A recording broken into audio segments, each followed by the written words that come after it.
बहुत समय पहले की बात थी। एक गांव में चार जादुई बौने हुआ करते थे।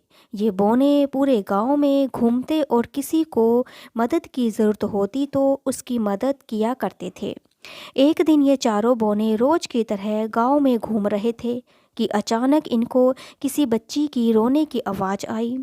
जैसे ही बौने ने अंदर झांक कर देखा तो एक प्यारी सी बच्ची कपड़े धोती हुई रो रही है और पीछे से किसी उस बच्ची की माँ चिल्लाने की आवाज़ आ रही थी। उसकी माँ कह रही बच्ची को, खबरदार अगर आगे से स्कूल का काम करने की बात कही तो घर पर बैठो और घर का सारा काम करो। जल्दी ही तुम्हारा स्कूल से नाम कटवाती हूँ। ये कहती हुई वो घर से बाहर बच्ची की माँ चली जाती है। चारों बौने ने सोचा कि हमें इस बच्ची की मदद करनी चाहिए। फिर क्या था, उनमें एक बौना बिल्ली में बदल गया और रसोई में रखा दूध पीने लगा। जैसे ही लड़की ने बर्तन गिरने की आवाज़ सुनी तो वो भागकर रसोई में गई और बिल्ली को देखकर बोली, रुक जा बिल्ली, चोरी मत कर। चोरी करना गलत बात होती है। मैं तुझे अलग से दूध दे देती हूँ।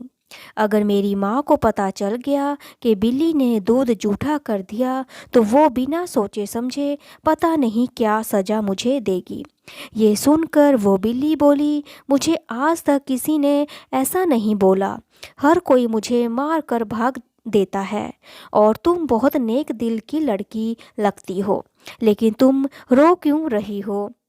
बिल्ली के पूछने पर लड़की ने दुखी चेहरे बनाते हुए बोला, मेरा नाम परी है और ये मेरी असली माँ नहीं है और ये मेरी सौतेली माँ है। मेरे पापा काम से अक्सर बाहर रहते हैं।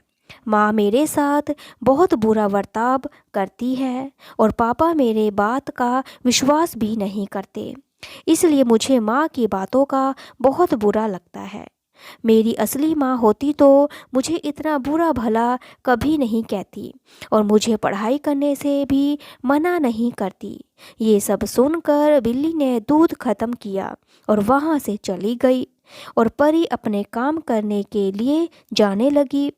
जैसे ही उसने दूसरे कमरे में प्रवेश किया, उसने देखा कि सारा कमरा एकदम साफ था। कपड़े धुलकर प्रेस किए हुए पड़े थे। कमरा एकदम साफ था। ये देखकर परी ने वाकई के कमरे में सफाई कर डाली और कुछ समय बाद जब उसकी माँ आई तो घर का बदला रूप देखकर वो हैरान रह गई। उसे विश्वास नहीं हुआ कि ये सब इतने कम समय में इस लड़की ने कैसे कर सकती है। ये सब जानने के लिए अगले दिन परी की माँ ने जानबूझकर पूरे घर में कचरा गिरा दिया और पूरे बर्तन गंदे कर दिए। परी को गुस्से में बोली, मैं एक ज़रूरी काम से बाहर जा रही हूँ। अगर ये सब काम 2 घंटे में पूरा ना हुआ तो आज रात को तुझे खाना नहीं मिलेगा। ये कहकर वो घर से चली गई। परी बहुत डर गई थी और जल्दी में घर का सारा काम करने लग जाती है। परी ये सब जादुई बौने देख रहे होते हैं कि उसी वक्त परी के हाथ से एक कांच की कटोरी गिरकर टूट गई। ये सब देखकर परी समझ गई कि आज रात उसे भूखा ही सोना पड़ेगा। कुछ देर बाद वही बिल्ली अंदर आई और बोली, आज दूध मिलेगा परी। परी ने अपना दुख ना बताते हुए पर बिल्ली के लिए दूध डाला और अपना काम वापस से करना शुरू कर दिया। यह सब परी की माँ देख रही थी। उसने देखा कि जब तक वो बर्तन साफ कर रही है, पीछे से कुछ बौने घर का सारा काम कर देते हैं। वो सोचती है कि क्यों मैं ना इस बौने को पकड़ लूँ, लेकिन जैसे ही वो उसको पकड़ने के लिए घर में आती है, उसे कोई नज़र नहीं आता।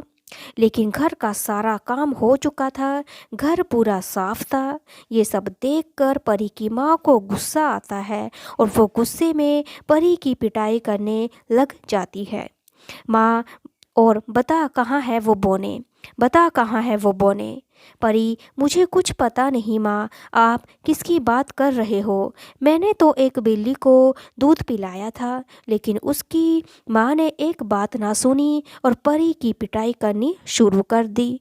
ठीक उसी वक्त परी के पापा वहीं पर आ जाते हैं। और ये सब देखकर उसकी माँ को बोलते हैं, मैंने कभी नहीं सोचा था कि तुम मेरे पीछे इस बच्ची के साथ इतना बुरा बर्ताव करती हो। शुक्र है उस बिल्ली का जिसने मुझ पर सब कुछ बता दिया, और आज मैंने देख भी लिया कि तुम परी के साथ कैसा बर्ताव करती हो। अगर आज के बाद तुमने इस बच्ची को हाथ भी उठाया या पिटाई भी की या पढ़ाई से रोका तो मुझसे बुरा कोई ना होगा। उस दिन के बाद परी को उसकी माँ ने कभी तंग नहीं किया, और परी ने खूब मन लगाकर पढ़ाई की, और आगे जाकर परी डॉक्टर बनी और उसने कई लोगों का मुफ्त में इलाज किया।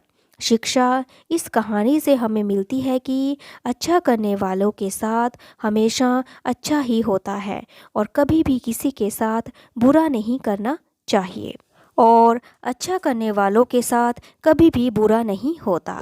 अगर आपको मेरी वीडियो अच्छी लगी तो लाइक करें, शेयर करें, सब्सक्राइब करें। Thank you.